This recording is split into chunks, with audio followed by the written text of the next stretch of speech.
À la fin de la Seconde Guerre mondiale, le Japon perd son empire, et sa surface terrestre n'est alors réduite quasiment qu'à ses 4 îles principales. Le pays est peuplé par 72 millions d'habitants en 1945, et à cette époque, on s'inquiète principalement du surpeuplement du pays, qui ne comprenait que 26 millions d'habitants en 1846 avant de s'industrialiser. D'une superficie similaire à l'Allemagne, mais traversée par plusieurs massifs montagneux, la population est obligée de se regrouper dans les plaines, qui ne représentent que 14% du territoire. C'est en 1952 que la revue Population, traitant des problématiques démographiques, publie un article sur la question japonaise, expliquant que le pays est alors confronté à un véritable dilemme entre les Malthusiens, favorables à une limitation de la fécondité, notamment via un recours aux techniques de contraception, et les conservateurs, préférant ignorer la question pour ne pas aller à l'encontre de la morale traditionnelle japonaise.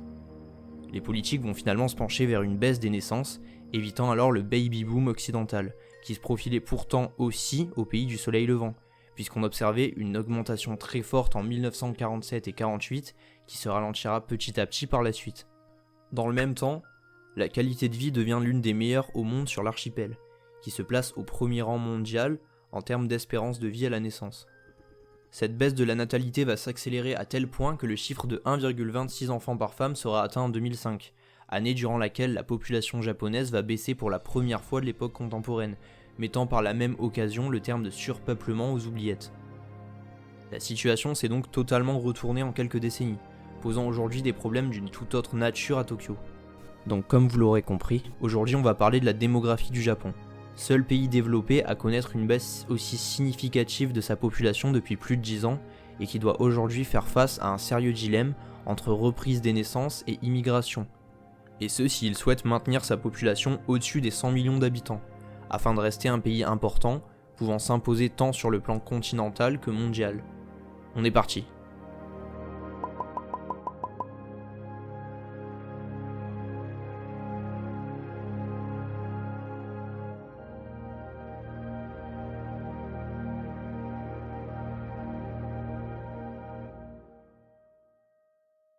Commençons par un élément simple, la pyramide des âges. Elle montre le nombre d'hommes et de femmes par décennie. On peut distinguer deux éléments spécifiques à cette pyramide. D'abord, le nombre de seniors, les plus de 70 ans, est très élevé, surtout pour les femmes, qui étaient presque 4 millions à avoir plus de 80 ans en 2018. Ensuite, à l'inverse, on voit que la population des plus jeunes est de moins en moins nombreuse, de telle sorte que la population des moins de 20 ans était de 21 842 000 personnes, alors que les plus de 70 ans étaient, eux, 26 876 000. Maintenant, en quoi cela a des conséquences ? On va faire un peu de démographie. D'abord, il faut comprendre comment la population d'un pays augmente ou baisse. En premier lieu, il faut savoir ce qu'est l'indice synthétique de fécondité, qui indique le nombre d'enfants par femme. En fait, cet indice n'est pas factuel mais projectionnel, puisqu'il indique le nombre d'enfants qu'aurait chaque femme en âge de procréer, entre 15 et 50 ans, si toutes les femmes avaient le même taux de fécondité sur l'ensemble de la génération. Pour être plus clair, on va prendre le nombre d'enfants nés une année donnée et projeter ce nombre sur une durée égale à l'âge auquel les femmes peuvent procréer. On saura ainsi combien elles auront d'enfants en moyenne si le taux de fécondité n'évolue pas. Donc lorsque l'on dit que le Japon a un indice de 1,42, estimation faite en 2018, cela signifie que si les femmes qui en 2018 avaient entre 15 et 50 ans continuaient à procréer autant, elles auraient en moyenne chacune 1,42 enfants lorsqu'elles atteindraient toute la ménopause. Or, d'autres calculs ont permis de définir le niveau de fécondité permettant de renouveler la population, c'est-à-dire de faire en sorte qu'elle ne baisse pas, et celui-ci est d'environ 2,1 enfants par femme. Si plus aucun pays occidental n'atteint ce taux, le Japon fait partie des plus mauvais élèves, et pour preuve, sa population a atteint son niveau maximal en 2004, avec 128 millions d'habitants, et elle ne fait que de baisser depuis, et tourne à environ 126 millions d'habitants aujourd'hui. Le taux d'accroissement naturel est donc négatif, il y a plus de morts que de naissances. Celui-ci peut être compensé par une forte immigration, solution que Tokyo n'a pas choisie, contrairement à l'Allemagne par exemple, qui compte beaucoup là-dessus pour pallier le vieillissement également conséquent de sa population. Mais alors en quoi une baisse de la population pose problème ? Eh bien si l'on peut se dire que dans un pays où l'espace habitable est réduit et que donc une population plus faible pourrait désencombrer les milieux urbains et diminuer la pollution, on peut aussi penser qu'une véritable catastrophe socio-démographique peut se profiler. D'abord parce que si la population baisse, c'est aussi parce que son âge moyen augmente, et cela a des conséquences qui peuvent être graves, puisque le taux d'actifs, donc la part de la population en âge de travailler disponible sur le marché de l'emploi, risque de diminuer fortement. D'après certaines projections, la population en âge de travailler, donc entre 15 et 64 ans, pourrait passer de 75 millions environ aujourd'hui à 51 millions en 2050. Si le taux d'actifs ne change pas dans le même temps, c'est-à-dire que si l'on n'augmente pas le taux de seniors ou de femmes ayant un emploi, la production pourrait baisser de 24% entre 2030 et 2050. Cela diminuerait donc l'importance du Japon sur la scène internationale, puisqu'il pourrait se retrouver seulement à la 8e place mondiale en termes de PIB en parité de pouvoir d'achat, alors qu'il est actuellement 4e. Cela ne lui donnerait donc une faible marge de manœuvre face à une concurrence régionale très forte et à la Chine qui sera incontestablement à la première place. En outre, la part des plus de 65 ans pourrait atteindre 40% en 2040, ce qui pose un problème dans la structure de la population, puisque si la part des actifs devient trop faible, alors le montant de cotisation pour les retraites va augmenter de plus en plus, ce qui risque donc de faire baisser le niveau des salaires nets. Sur ce plan-là, bien que cela pose un problème, le Japon se sauve par le fait que les pensions de retraite sont très faibles, avec un versement moyen de 500 € par mois, ce qui plaçait 25% des retraités sous le seuil de pauvreté en 2019, contre un peu moins de 8% en France. En effet, les retraités sont là-bas plus souvent entretenus par leurs enfants et continuent de travailler tard, parfois jusqu'à plus de 70 ans. Ce modèle porte un nom au Japon, le Shunshin Koyo, terme désignant l'emploi à vie au Japon, et qui fait référence au fait que le même salarié est embauché après ses études, puis gardé et promu dans l'entreprise tout au long de sa vie. La baisse de la population risque donc de mettre le pays du soleil levant dans une situation difficile, voire même catastrophique selon certaines projections. Pour résoudre ce problème, on doit d'abord essayer de comprendre qu'est-ce qui a provoqué cette baisse de la natalité, et c'est ce qu'on va voir maintenant.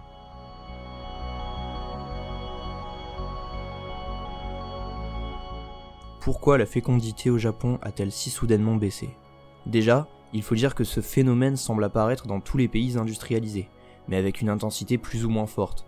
On peut citer notamment l'Espagne, l'Italie ou le voisin sud-coréen, qui ont tous des taux inférieurs à celui du Japon, là où la France et les États-Unis font mieux, en se rapprochant du seuil de renouvellement des populations.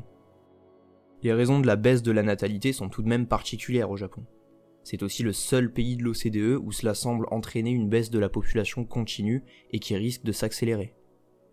Le premier facteur déterminant est celui de la nuptialité.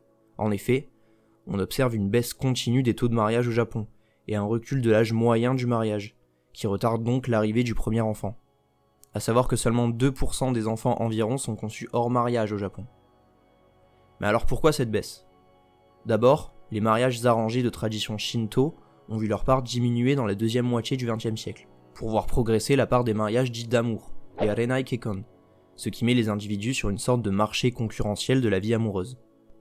Ainsi, les femmes sont devenues plus exigeantes, puisqu'elles ont le droit de choisir. Cela a aussi pour effet de retarder l'âge du mariage, puisqu'il y a un désir de beaucoup de femmes de rester indépendantes plus tard. Il ne faut pas oublier que le rôle des deux sexes est très différencié au Japon, et que les femmes, qui comme je l'ai dit sont très exigeantes, ont tendance à ne pas accepter un homme qui leur est inférieur sur le plan économique ou social. En plus de la libéralisation des mariages, on observe aussi une baisse de la nuptialité du fait des conditions économiques du pays. On remarque un écart frappant du taux de mariage des hommes ayant un emploi stable ou instable. D'après une enquête menée en 2005 sur le sujet par le gouvernement, les hommes de 20 à 34 ans ayant un emploi fixe étaient mariés à 40,4%, alors que les hommes ayant un emploi non fixe étaient mariés seulement à 13,5%. Statistique qui serait donc liée au refus des femmes d'avoir comme mari quelqu'un dans une situation difficile.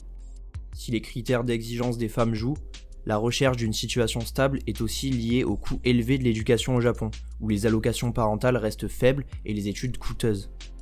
Cette situation est d'autant plus importante que le Japon a vu ces dernières années une nouvelle classe sociale émerger, qui, en plus de ne pas être économiquement indépendante, ne souhaite même pas se marier. En effet, ceux que l'on nomme souvent les motenai, soit ceux qui n'ont pas de succès auprès des filles, sont de plus en plus nombreux. Ils ont en général plus de 30 ans et vivent chez leurs parents, ont une vie sociale et professionnelle restreinte et sont très rejetés par la société japonaise et souvent pointés du doigt. Cette baisse de la nuptialité est aussi bien entendu liée à l'arrivée des femmes sur le marché du travail et aux longues études de ces dernières. Au-delà du mariage, plusieurs analyses montrent un désintérêt pour les relations intimes des Japonais. Une étude menée en 2015 par la Japan Planning Association révélait que presque 50% des Japonais adultes n'avaient pas eu de rapport au cours du dernier mois. Les raisons sont multiples, mais beaucoup indiquent que cette baisse de la libido est liée au travail, qui les fatiguerait, ou encore à une préférence de plus en plus importante pour les relations virtuelles, surtout pour les hommes. Environ 20% d'entre eux indiquent que cela les ennuierait. Quoi qu'il en soit, cela a aussi un impact sur la baisse des naissances. Mais il est très difficile d'expliquer en profondeur les raisons d'une baisse de la libido à cette échelle, bien que les résultats de cette étude nous donnent bel et bien des arguments vraisemblables.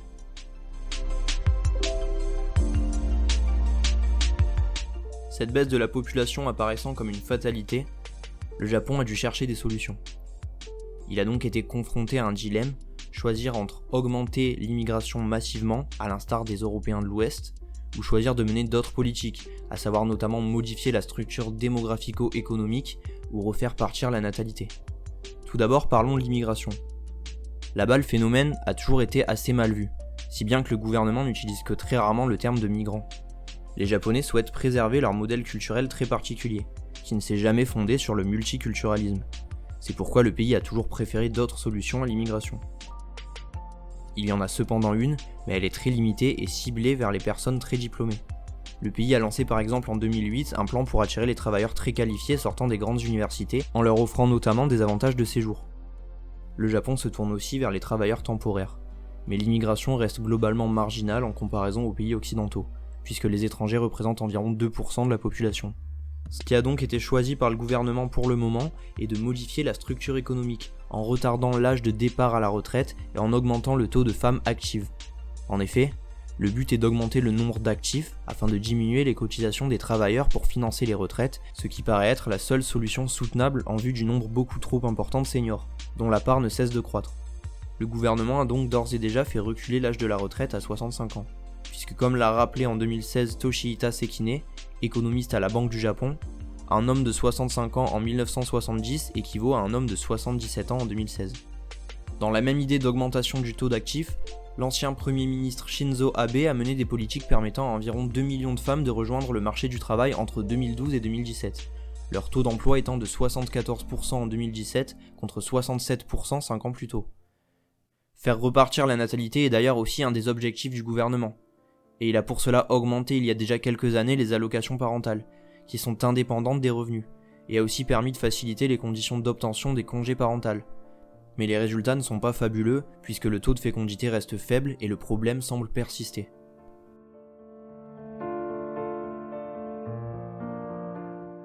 D'après certains experts, la dépression démographique que vit le Japon n'est en fait pas un cas isolé. En fait, le Japon vivrait avant tous les autres pays industrialisés une sorte de deuxième transition démographique, mais qui à l'inverse de la première, aurait pour conséquence une baisse de la population, et donc les démographes et les économistes l'utilisent comme une sorte de laboratoire afin d'analyser les facteurs de baisse de la population et l'efficacité des politiques qui peuvent être menées pour l'endiguer. Le modèle de Tokyo est pour l'instant en phase de transition, dans l'incertitude en quelque sorte. Mais la vision des Japonais reste avant tout celle d'un pays préférant préserver sa culture et ses traditions, et qui ne souhaite pas faire appel à l'immigration. Malgré ça, on voit bien qu'il est forcément nécessaire de réformer un système qui arrive à ses limites. Et le pays du soleil levant devra donc encore une fois relever l'un des nombreux défis que lui pose son histoire, et trouver un moyen de grandir toujours et encore. On arrive donc à la fin de cette vidéo. Merci de l'avoir regardé jusque-là.